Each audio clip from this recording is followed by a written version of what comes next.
guys, welcome back to my channel, or if this is your first time here, welcome to my channel. My name is Amanda, and in today's video I'll be showing you guys how I set up my monthly calendar overview over my desk.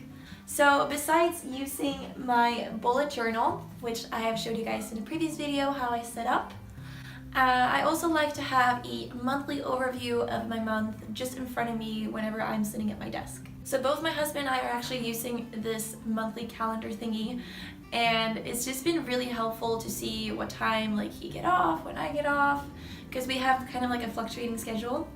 It's also nice to always know when important dates are coming up and so forth. So if you guys have the same desk as me, I got mine at IKEA, of course. It's called Micke, and I also bought the extension which comes with the shelf and the whiteboard.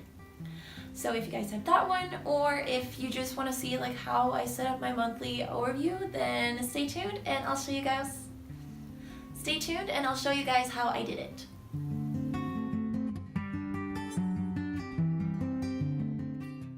So before getting started, I'm removing the old washi tape that I never liked, so I'm super excited about this golden tape which I got at the Container Store. If you haven't already, you must check out their washi tape section. I love that it's gold since it will match with my pen holder that you can see on the shelf to the right. To start off, I begin marking out my measurements. You can see the measurements in the description box below if you're curious of the size. I start off with the outer frame and make sure it's at a 90-degree angle before continuing with the grid.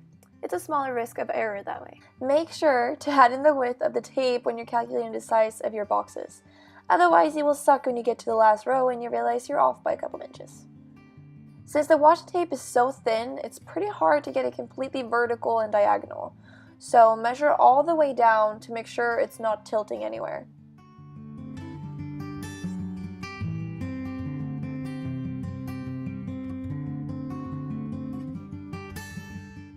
I've only made 4 rows, so usually the entire month never fits, but I just add the few missing dates to the beginning of the calendar 1 week into the month.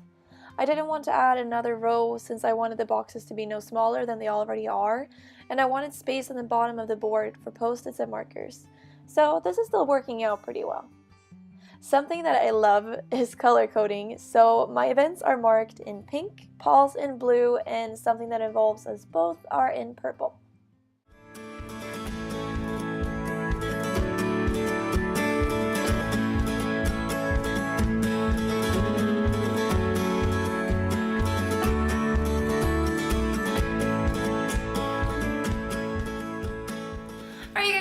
Today's video. I hope you liked it. If you did, make sure to give it a big thumbs up and subscribe to stay tuned for more. I post every week, and I'll see you guys in the next video.